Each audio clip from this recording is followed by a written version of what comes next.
Okay, well, welcome everybody to part 2 of our goal setting series.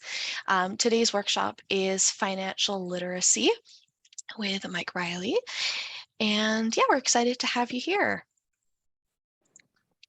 Yes, thank you very much, Zoe. It's a real pleasure to be here. Thank you. Quickly, we're just going to do a territorial acknowledgement. The Work BC Centre, West Shore and Souk recognizes the traditional territories of the Esquimalt, Songhees, Souk, Chinooh, and Patcheedaht First Nations on which our offices are located. We are proud to provide employment-related services to these nations. So today's presentation is going to start with a quick overview of Work BC employment services. And then we'll move on to our financial literacy workshop. And if you have any questions or comments, you can either pop them in the chat to myself or just hold off until the end and we'll have a period at the end where you can bring those up. Okie dokie, so Work BC Employment Services. Our services are free and available to all unemployed British Columbians who are seeking employment and are legally eligible to work in BC. Some employed individuals may also be eligible for our services, such as those who are at risk of losing their current job or underemployed British Columbians with a disability. Work BC centers are located across British Columbia, meaning if you register at one center and you move or another one happens to just be closer or more convenient for you, you can switch to that one. Work BC offers a range of services that support job seekers to improve employment readiness and to find or maintain employment. Additionally, any BC job seeker can access the self-serve resource area of Work BC Employment Service Centers. So our resource center, it's open to all job seekers. You can use our computers for all your job search needs or access a printer or photocopier for your job search documents. A staff member is available to assist you if you have questions or need assistance. Resource services are provided on a drop-in or appointment basis. Our workshops are now in person at our West Shore and Souk centers. Our workshops cover all aspects of job search and job retention to ensure you achieve your goals. We offer workshops like resume building, career planning, interview skills, hidden job market, computer skills, financial literacy, and more. Wage subsidy. The wage subsidy program is designed to assist unemployed individuals or underemployed individuals to enhance their skills on the job. Wage subsidy assists the employer when hiring someone who lacks all of the necessary skills for a position by offering a percentage of your wages for a duration of up to 24 weeks. Personal employment planning. We provide individualized sessions with an employment advisor to build your return to work action plan, helping you define your path to success. Job start supports. Work clothing such as boots or scrubs, tools, and short-term courses such as food safe and first aid can be available for those who are unable to afford it. And job sustainment services. Work BC centers offer job sustainment services to help you resolve issues impacting your ability to maintain employment. We can provide on-the-job or in-office support from experienced job coaches. They can help you mediate disputes with your employer, learn new procedures, or gain insight into today's workplace culture. Job listings and labor market info newsletter. So as a registered client of the West Shore or Souk Work BC centers, you can receive our newsletter Job Links. This newsletter features a daily list of job leads, covers local employment information, as well as employment events and programs. So if you'd like to learn more, you can head to our website, which is listed below. So events that we have coming up. So if you missed our part 1 of this series, which was our career goals workshop, and that covered a little bit more about some of the workshops we offer too. It's posted on our YouTube channel. So you can head there to see the recorded version. Again, if you would like to view today's workshop again, it will be posted there, and any of our previous ones were also posted on our channel. An upcoming event that we have is Mental Health Over the Holidays in collaboration with Bridges for Women. We hosted this event last year and it was a huge success, so we're really excited to be hosting it again. And that is on next Thursday, so December the 8th from 1:30 to 2:30. So this is some more information if you'd like to get in touch with us. I will be sending this all out at the end. So if you don't happen to get it now, don't worry about it. We will send it all out. If Here it somebody could is. please mute themselves, I Like I think we're need a new one. catching Mine's in another pieces. conversation. It's a well-used phone list. It's at the bottom. Not sure who that is. Alrighty. Sorry to whoever that was, I did mute you. I'm going to pass the presentation over to Mike now. And yeah, it's all yours, Mike. Great. Thanks very much, Zoe. This is a real treat. Thank you so much for inviting me to present today. Thank you to all the folks who are attending today and who submitted some questions beforehand. My name is Mike Reilly, and I'm an independent financial advisor here in the West Shore. I have my own practice. It's called Gaining Altitude Financial. And in keeping with the goals setting theme of what WorkLink is doing, the goal for today is to just provide a little bit more information about the basics of financial planning, financial literacy, so that when you're finished with the call today, that you know a little bit more about the opportunities that you have for financial well-being, some of the risks that you may face in your life, and what some of the tools are that are available to you to optimize both things. A little bit about me. I grew up in Southern Ontario and have a degree in biology from the University of Victoria. I did not grow up training to be a financial professional. But my relationship with money is very similar to a lot of the folks that I work with. Growing up, the only time that my parents ever talked about money was to fight about it. My mom always thought that there was not enough money, and my dad always thought there was more than enough money. And both of them were wrong, it turns out. The truth is somewhere in the middle. But for me, my association with money was that it was a source of conflict, and I didn't want to have anything to do with it. It was one of the things that caused difficulty in my early adulthood in not having a healthy relationship with money. And then when I sought the advice of a financial planning professional, I was able to learn a lot of the basics about how money is a tool, and like any tool, there are times and opportunities for us to use it for our advantage. And it was through that process that I really started to understand how valuable that kind of knowledge is. And when I decided that I would enter this profession a little more than 10 years ago, it was with that same passion that I wanted to bring. So many of my clients are young families, people just starting out in their careers, or just getting married, or just buying a house, or just having a child. I know that much of the barrier to people working with a professional advisor is that concern that, well, I don't have $1 million, so what would be the point? Or I only have $25 at the end of the month, what would be the point? So my hope is today that if that's one of the things that's keeping you from moving ahead and reaching out to someone that you trust, that maybe we've broken through that. It might interest you to know that fewer than 20% of Canadians receive financial advice from anyone, even someone regularly at a banking institution.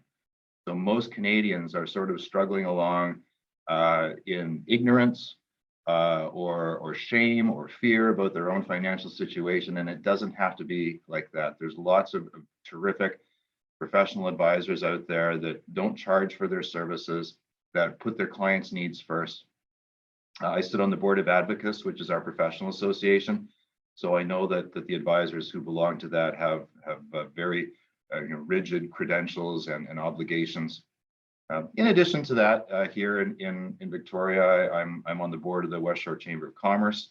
I'm a member of our West Shore Rotary. I'm part of a group called 100 Men Who Care, who do charitable work in the city. We're having our final event of the year tonight. So just lay a little bit of foundation about me.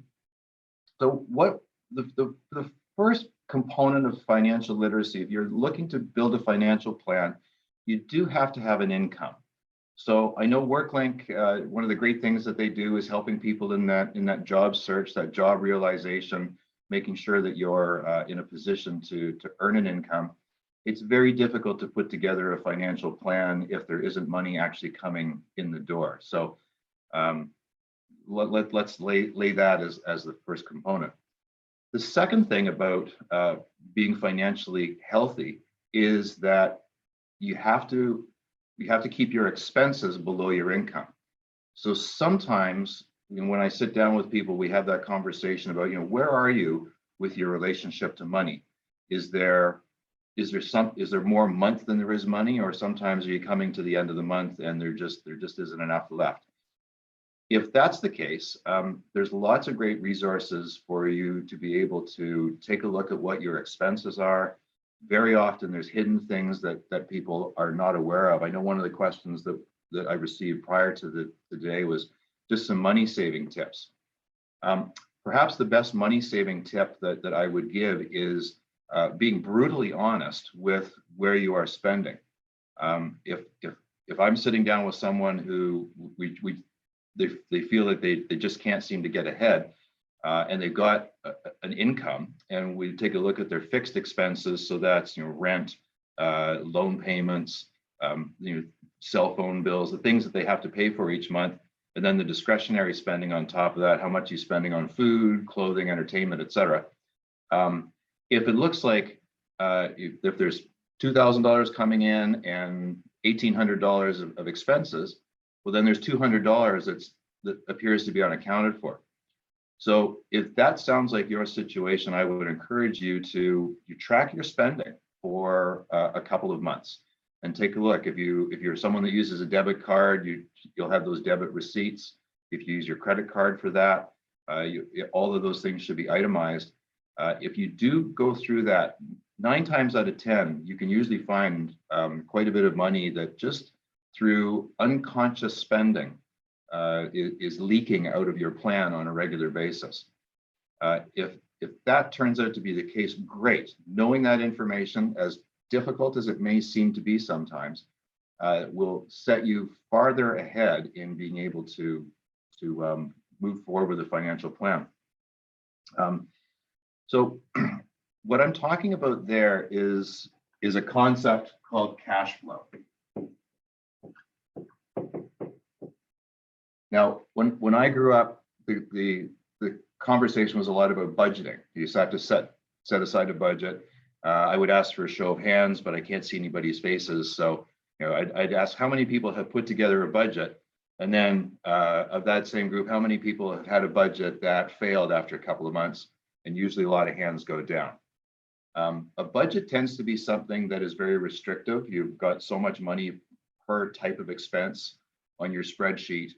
And people tend to, just natural human behavior, to resist that type of restriction. In much the same way that diets don't work terribly well. When someone feels that they're restricted in what it is that they can eat, your natural human tendency is to somehow find a way to cheat. And this is the same thing with budgets. So I would focus more on cash flow. What is it that's coming in, and where is it that you want to allocate it throughout the month? And that being said, what I find in my practice is that there's really 2 types of people. There's a person A and a person B. Now, person A, for all the money that's coming into their house on a monthly basis, they make saving a priority right off the top. They'll save 10%, 15% of their income towards their goals, and then they spend whatever's left. If you've heard that concept of pay yourself first, this is what that is. I know that of what's coming into my house, I'm going to take 10%, and I'm just going to save it right off the top. Person B, on the other hand, they spend what comes into their household with the intent of saving whatever's left. Now, through no fault of their own, with all good intention, very often the spending tends to increase to consume what money's coming in, and at the end of the month, there really isn't anything left over. So person A is the sort of people that we know that always seem to have money for going on vacation, for being able to purchase new things. They don't seem to struggle. Whereas person B tends to be in that cycle of, well, next month I'll get ahead, and next month I'll get ahead, and then I'll pay this down. And now, life being the way that it is, no one is ever any one thing or another. There's usually a gradient between person A and person B. And I would ask, if you looked at this, where would you put yourself on that continuum? Are you a little bit closer to being a person B, or are you a little bit closer to a person A? And my job as a financial advisor is, if you said that I'm closer to here, is fantastic. Let's learn some basic habits and change some behaviors to drive you from being a person B to being a little bit more of a person A. I hope that makes sense. So where we start to say, what can I do with the money that's coming in, and where should I be saving it? Or even why should I be saving it? You may be a young person right now who's just starting out in your career, and much of this conversation seems to be, I've got lots of time, why would I worry? So if I drew a line that showed your lifetime, and if I said, how old are you? And you told me that you were 30, and to me, 30 still seems like a young person. I said, great, you're 30 years old right now, and you're working. How long do you plan to work? And thinking of a point where retirement may not be, I'm quitting work and I'm going to sit on a beach, or I'm going to play golf for the rest of my life, but maybe being in a position where I'm choosing what I'm going to work at because I like it, not because I have to go to work on Monday. But if you said, great, I'm 30, I'd like to retire at 60, dynamite. That's 30 years. Now, how long do you plan to live? Well, with good health and longevity in your family and the increase of medical technology, someone who's 30 now, it wouldn't be unreasonable to think that they could live to 90 or even 95. Well, what we see here when we lay this all out is we've got 30 years of earning an income and building up assets in order to pay for 35 years of living afterwards. And of that same period of time, we're not just saving, because we will be spending. If you plan to get married, that can be an expense. Have a child, buy a house, buy a second car, buy a recreational property, go on vacation. All of these instances where we're saving tend to create a bit of a sawtooth of expenses. So not only are we needing to save over that time, but we're spending in order to get to a point where we can deaccumulate those assets and spend them as we retire. And from 60 to 95, we may have a period of ill health, which is an expense. We may be in a position that we have to help our children, which can be an expense. So if we run out of money sometime before age 95, there's not a lot of people that want to go back to work and start earning an income again, or think about dying a little earlier than they had planned, which is an alternative, but not a great one. So that's why the earlier you can get started on doing some of your financial planning, making it an important part of what you do, the better, so that the post-retirement years are valuable. So let's look a little bit more specifically at what it is that we can do when we sit down and look at a financial plan. Now, much of what I do and the other professional advisors, it's not rocket science. I don't have any secrets. Most of what I know, I've learned from others, and you can learn from there are excellent books out there. I have a YouTube site where I post lots of videos on financial literacy. So you can do this on your own. The challenge is most people are busy living their lives, and they don't want to spend the time focused on this. So if we were to sit down and look at a financial plan, we'll break it down into 4 main cornerstones. So The first thing that's important is liquidity. And liquidity just means your access to cash for emergencies or opportunities. It's the living part of what goes on a daily basis. So on the liquidity side, we should have emergency savings. So in addition to important things for your financial planning, like having a will, having 3 to 6 months of cash set aside for emergencies. So if you lost your job, if something broke at home that needed to be repaired, or if an opportunity arose. For instance, you have friends that are getting married in Cancun, and there's a great opportunity for a vacation there. You're able to use your emergency funds for that. The biggest difference between wealthy Canadians who have opportunities and those who tend to struggle paycheck to paycheck, or maybe 2 paychecks away from disaster, is that access to cash for emergencies. So I would say before we even concern ourselves with what sort of rates of return are we getting on an investment inside a registered retirement savings plan, is do you have 3 to 6 months of cash set aside for emergencies or opportunities?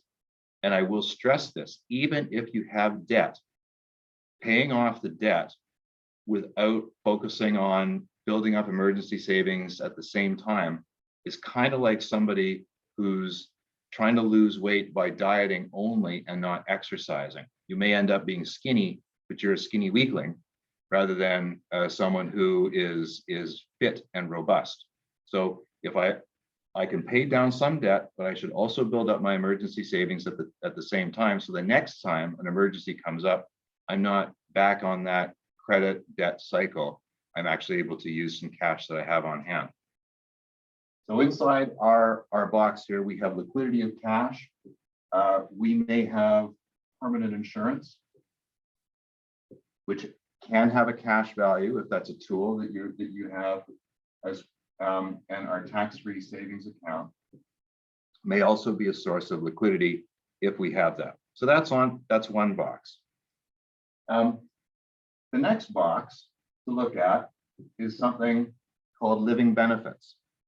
And living benefits are those tools which are actually income protection. So if you become sick and injured and unable to work, that we're not losing our income and then cannibalizing assets.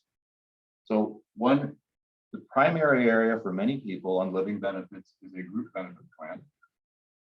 So if you work for an employer that provides not only health coverage, but also some type of short-term and long-term disability, that during the period that you're sick and ill or injured and unable to work, that your income may be replaced for a period of time. In some cases, there's workman's compensation. However, that only covers injuries that are on the job site. And statistically, most people are injured at home or around the home and not at work. So we have a group plan. We can have disability insurance. The disability insurance is something that you hold personally, which replaces your income for a period of time, whether it's 2 years or 5 years or even up until age 65, if you're unable to work for any number of reasons, and it doesn't just have to happen on the job. In some cases, disability insurance will also provide a refund of premium after 7 years, so you can actually think of your disability insurance as a bit of a savings plan as well. Another tool that can be used as part of your planning is something called critical illness insurance. And critical illness insurance is a tool which provides a lump sum payment if you are diagnosed with something like cancer, heart disease, stroke, a brain tumor, multiple sclerosis. You may still be able to work and not qualify for disability insurance, but with critical illness, you can take that lump sum payment tax-free and then focus on recovery. You can use those to have a partner take time off work and offset their income as well. The reason that critical illness is such a popular tool is that it also has a return of premium at age 65. So if you haven't claimed on your critical illness insurance, it all comes back to you. And I'll come back to that again as we look at planning. It's available for children. So if you have a child You can have critical illness. So if they get leukemia or heart disease or cancer, all the things that small people are subject to, and the same thing, if they do not claim, you get that money back by age 25. So again, it's kind of like a forced savings plan into your plan. And then you may also want to look at accident insurance, which is you've broken your wrist, broken your ankle. I'm no longer able to swing a hammer or climb a ladder or work at the dental office. Having some money to help me through that recovery period because my employer doesn't have those options. So that's on the living benefits side. Doing fine for time, good. Okay. Then we have retirement planning. And as I drew out that line, even if you're only 25 right now or only 30 right now, you have the strength of time and the magic of compounding interest to help get you towards those goals. And in retirement planning, there's some tools to be aware of as well. So almost all Canadians are going to be eligible for Canada Pension Plan and old age security. So this will be something that at age 60, if you choose to take it for the CPP, and age 65 for old age security, provides a monthly income into your household that will pay for, is an income replacement if you're no longer working. It's been said since I was a kid that both of those plans are underfunded and we can't count on them. That continues to be sort of an old trope. The Canadian government has made sure that both of these are well funded. So in my planning, I do count on that as being a component of my clients' retirement planning, and I think you can as well. If you have an employer who provides a pension plan, whether that's the government pension plan, if you're a government employee, and many businesses also provide that, or they may have their own savings plans within a pension, that'd be something that we can integrate and tie into your planning. So that's another source of income.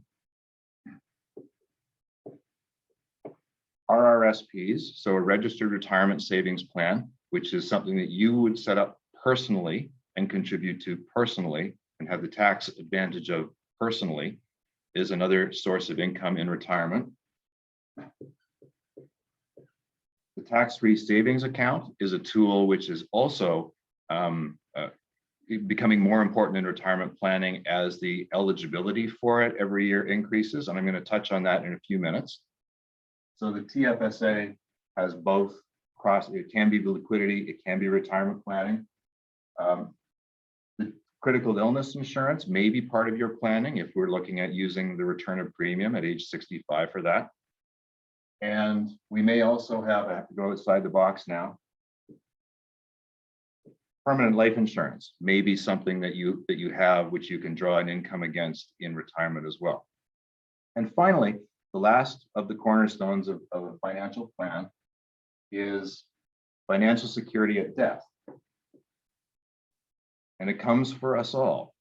So the concern that we have with being financially secure at death for most people is what I call a die too soon. That is, I don't make it home from work one day and I have a family at home, I have obligations that are financial to them. And now that I'm dead, I'm no longer able to provide those. So we cover that off either by saying, I'm going to sell all the stuff that I have here and my family's going to live on that, or we cover that off with life insurance. And in most cases, term life insurance is relatively inexpensive because if you're young and healthy, the insurance companies know the likelihood of you dying is very low. So they make those premiums very inexpensive, and life insurance is much easier to get than it used to be as well. And financial security at death if you happen to live too long. Now we've exceeded our assets, we've built up an estate that has a fairly significant taxable impact. We may use life insurance to help with that estate planning and make sure that our assets flow through to our beneficiaries in a tax efficient manner. So those are the four main areas. And what you may have noticed, if I change marker colors here and draw a line between the top boxes and the lower boxes, The boxes on the top, the liquidity and the retirement planning, those are all things we can control. I can control how much money I'm going to set aside for my emergency savings, for my access to cash, but what I'm going to contribute to my retirement planning. The boxes below the red line are all those uncontrollable events. I don't know if I'm going to get cancer. I don't know if or when I'm going to become disabled and not able to work, or I don't know when I'm going to die. So with these uncontrolled events, those are the risks that our plan has, and we do our best to make sure that they are offset some way. And insurance is usually the most inexpensive way to do that. So not overly complicated, I hope. Hopefully it makes sense on that. In working with my clients, I don't expect that we do everything all at once. Generally, we start with something that has a bigger impact, and often it's the emergency savings. Maybe it's a little bit of this, a little bit of that. And over time, we build that plan up. It's an iterative process. So I hope that's helpful. I'm going to move on because I did have some questions specifically around the tools themselves. And a number of people had asked, what is a better tool, the tax-free savings account or the RRSP? So I'm just going to wipe this off and we'll talk about that. Zoe, do we have any questions there in the chat so far? None yet so far. Okay, good. That means I'm explaining everything. Okay, so registered retirement savings, tax-free savings accounts, similar in some ways, different in another. So the RRSP. So the basic idea of the RRSP is to provide a tax shelter for investment growth for the purposes of, perfect, and the RSP and the RDSP. Yes, we'll talk about that. Thank you, Cheryl. So the RRSP, it's an investment tool. So what this means, the government says every year you can shelter 18% of today's income for future use, hopefully in retirement. Some of that are your CPP contributions. If you are contributing to a pension through work, that also is a component of that 18%.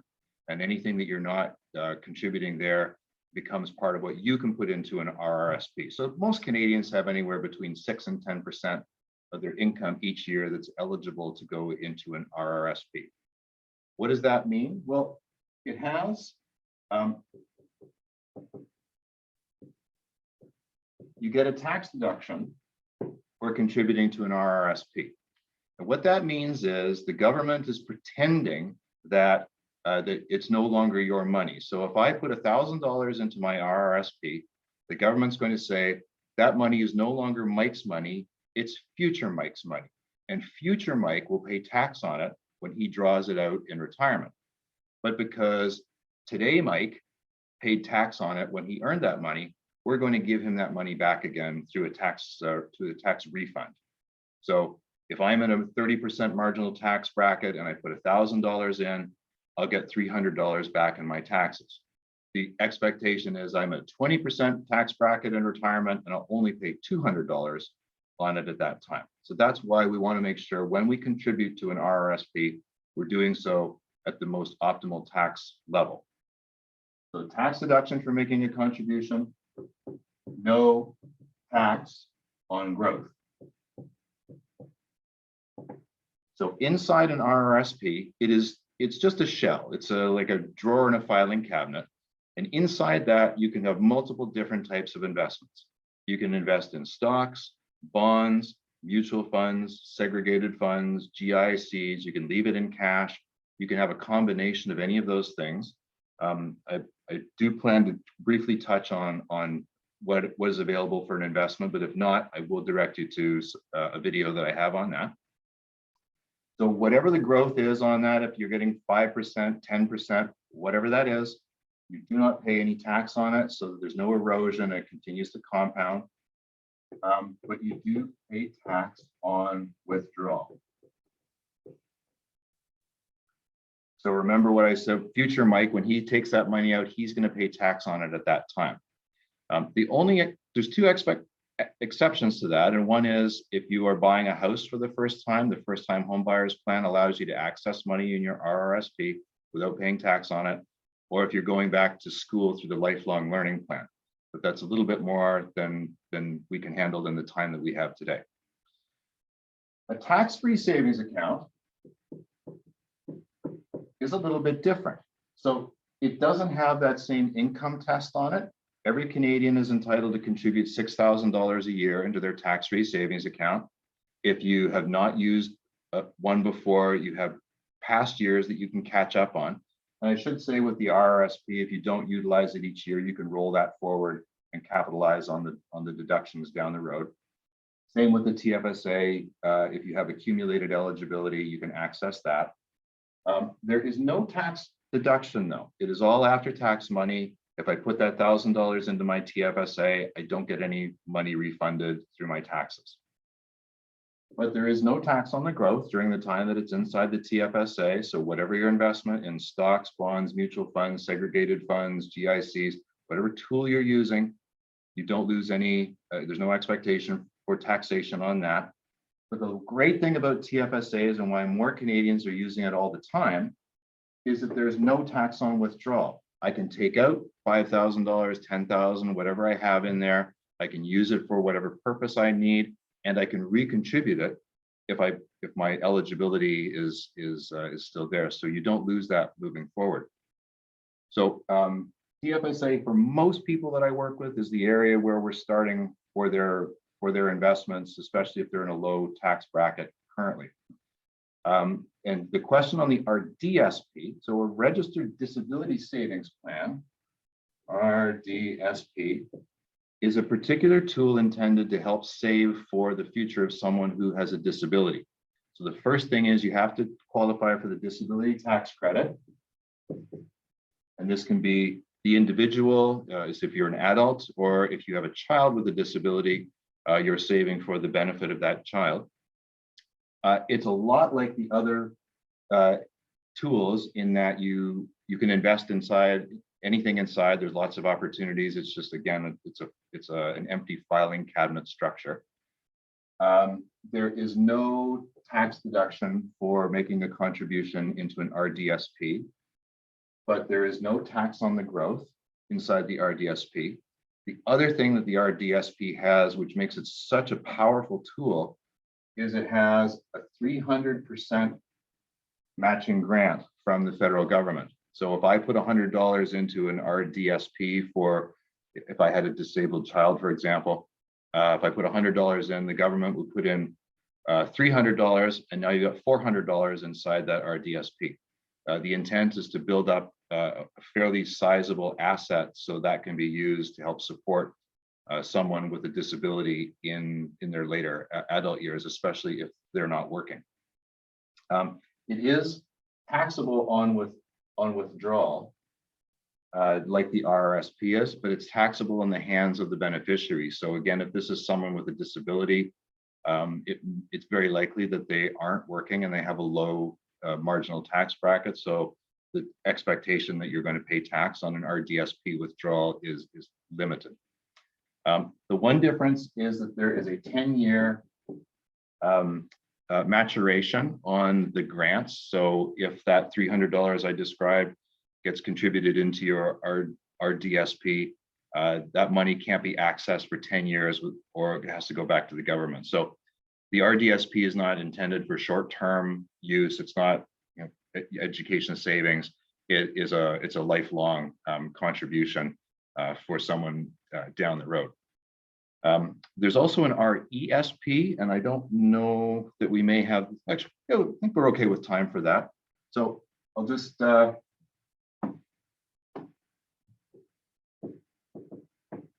the Registered Education Savings Plan is similar to a bunch of these things, and it's registered with the government. You can invest in all kinds of things inside the RESP. Your investment experience will be based on what your investment is. There is no tax deduction for making a contribution Yes, thank you. I'll get to that one. No tax deduction for contributing to an RESP, but there is no tax on the growth inside. There is a government contribution to that of 20%. So if you put $100 into a child's education savings plan in an RESP, and the government puts in $20 every year, there's $2,500, which is the amount you can contribute, which will attract $500 of grants.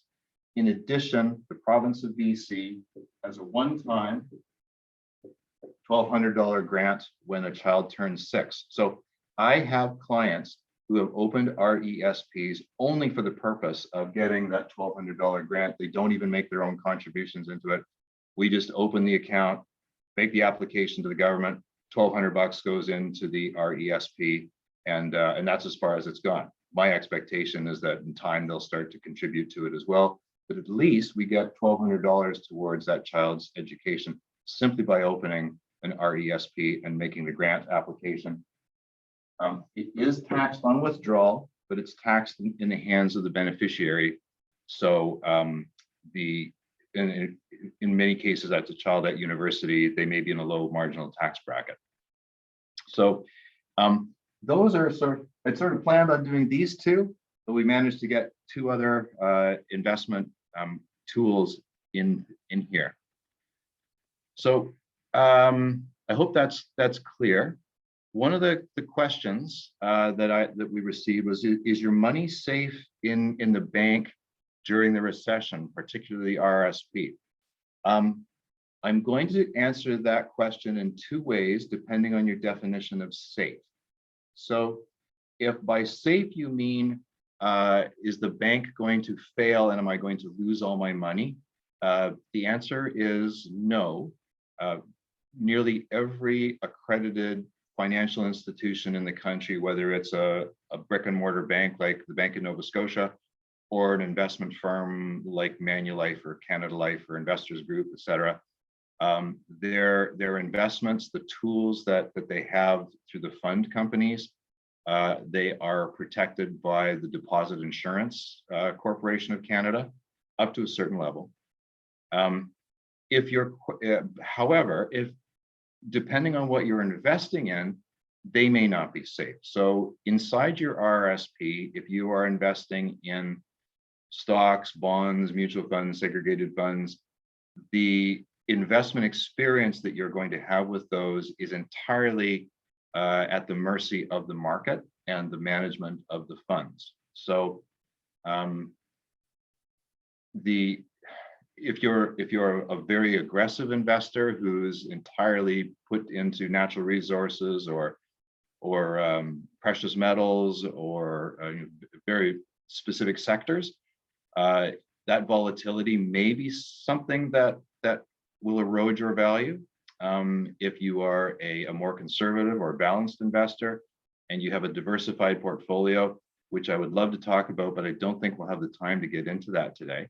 But we want to schedule another webinar to talk about investment portfolios specifically, we can do that. If your investment portfolio loses 10%, 15, 20, I mean, this has been when COVID hit in March of 2020, there was loss of market value in investments of as much as 40% in some cases. And if you were withdrawing your money at that time, you would have realized that loss. However, by the end of October, all of that value had been recovered as we found out that COVID wasn't going to wipe us all off the face of the earth, and then it recovered even more money and it was a really good year financially. So, however, this year with war in Europe, inflation, rising interest rates, continued COVID concerns, political instability, we've had a fairly difficult year, and there has been few places where people's money could have been where they wouldn't have experienced some loss. But what I will say, in Canada, even funds which could be considered medium to medium high risk are not that risky over the long term. Many of them contain, anywhere between 15 and 20% of Canadian financial institutions like RBC, Scotiabank, TD, all of which are very successful companies. So investment always contains some risk, but the risk of I'll often say to people, if you're concerned about losing all your money, it means that Western civilization has collapsed and we're all hoarding water and we have other things to worry about. So we expect a recession this year. It's likely that there'll be a pulling back of economic success. That doesn't mean that there still isn't an opportunity for growth inside investment. And it's certainly no reason not to have a plan and build that habit of saving. Another question here, is there a better time for each of those types of investment portfolios, like younger with lots of time to contribute versus older with not much time and not much invested? Great question, Cheryl. I think that the time to use the tool is, I'll answer it this way. When's the best time to use a hammer? Best time to use a hammer is when you need to drive a nail. When's the best time to use a screwdriver? When you need to drive a screw. So each of these are tools which do different things, but for most of them, it's intended on where you are within what your particular tax treatment is. So if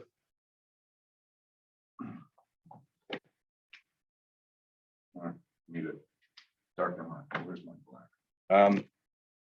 So if I look at income over time, and if I'm starting my earning years sort of low, and then I'm going to pick up, I'm going to be wildly successful, and then I'm going to retire in here. If this is the income curve that you are on, I would not be contributing into an RRSP in these years because I'm in a relatively low marginal tax bracket. Let's say that's 20%, and let's say this is 50%. It would be better for me to wait until, and this is 30%. It would be better for me to wait until I'm in this area to be contributing to my RRSP so I can get the maximum deduction. Again, think that same $1,000 would give you a $500 refund in here. And then in your 30% tax bracket in retirement, because now you got CPP and OAS and you've got a pension and you're drawing money from your investments. Now I'll pay $300 to get that when I draw that income. So I've actually saved $200 in taxation versus investing in an RSP here, saving $200 when I make that contribution, but then I pay $300 when I take it out. It's cost me $100 to invest inside an RSP at that time. So if that's the income I'm looking at, then definitely the tax-free savings account is the place I will be putting it, because I'm going to defer my taxable opportunity until later on, but I'm still going to get the advantage of not paying any tax and on the growth that I have in there.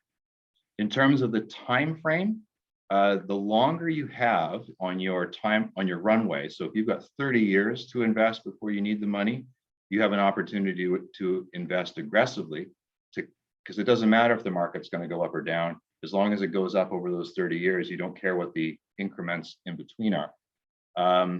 If I'm an older person and I expect I'm going to use the money in 5 years from now, I probably don't want to be that aggressive, because if there is a large correction like we're seeing right now, I may actually have my money maybe down when I take it out, and I don't want that. I hope that answered that question. And then the RESP, well, use that when you have a child who qualifies, and an RDSP if you or a family member qualify through the disability tax credit. That's when I would use that. One of the questions that came in beforehand was how new immigrants can start savings to fight against inflation. And I would say everybody should be saving to, and not just to fight against inflation, but because having savings is a powerful, powerful thing. You won't believe, I guarantee having an emergency savings, you will not regret that feeling of knowing that I have 3 months of savings set aside no matter what happens. So the best way for anyone to do that is actually to get started, is to set a plan, to set a goal. We talk about goal setting, and to say every time I get my paycheck, I'm going to put $25 aside. If I have a bank that allows me online to set up a sub account for savings, there are some institutions which automatically allow you to do that, or will round up when you make a purchase to the next dollar and move that over into savings. I would say the best way, the easiest and simplest way to do something is to make it out of sight and out of mind. If I don't have to think about having to do my savings, if I make it automatic, I don't miss it. If I know $25 is going to come out every week or every 2 weeks, very soon you're not even aware that that's happening. So I hope that answers that question. I would, whether you're a new immigrant or whether you were born here, I would encourage you to take a look and see what is it that I can set aside on a monthly basis to really start those savings. And then if there's a recession, if prices go up or incomes go down or jobs are lost, at least you have that to fall back on. That takes us, looks like we got 5 minutes left, Zoe. I did not get a chance to get to breaking down what is inside an investment portfolio, but maybe that's a conversation for another time. Yeah, absolutely. I think that this presentation was jam-packed with information anyways. So fire hose. I found it so useful. I'm happy this is recorded because I was not going to be able to take all the notes that I wanted to. So does anybody else have any questions? If so, this would be the time to either pop it in the chat or you can unmute yourself. Yeah, fire away.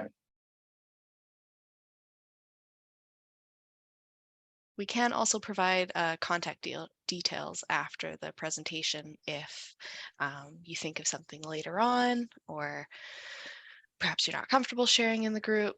Yeah. But I'm just going to paste in, this is my YouTube site right there. So much of what I've done today, I've done videos on and bits and pieces, but anyone's welcome to go there and browse and see if there's anything that can help them there as well. okay. Well, nothing seems to be coming in, so I think people have already asked all the questions that they had so far. Oh, hold on, there is one more.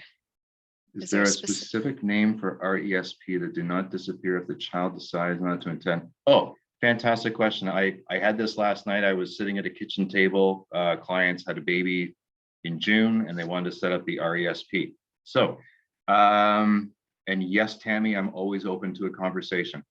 So the RESP can stay in its state until age 35. A child does not have to use that immediately upon graduating from high school. There are lots of, the RESP eligibility has become more and more liberal. It used to just be like university.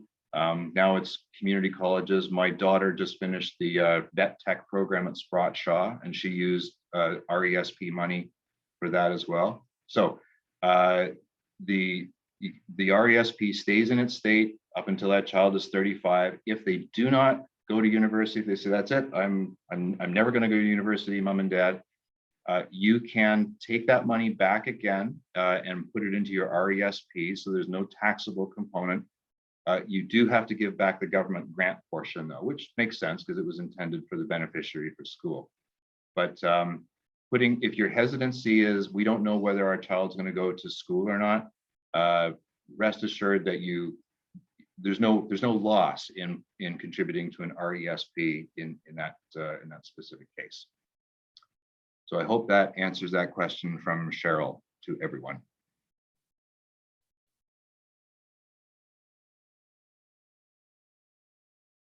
Well, you're welcome. Yeah. Okie dokie. As you can tell, I'm really passionate about this. I love it. Well, you did a great job. Thank you very much.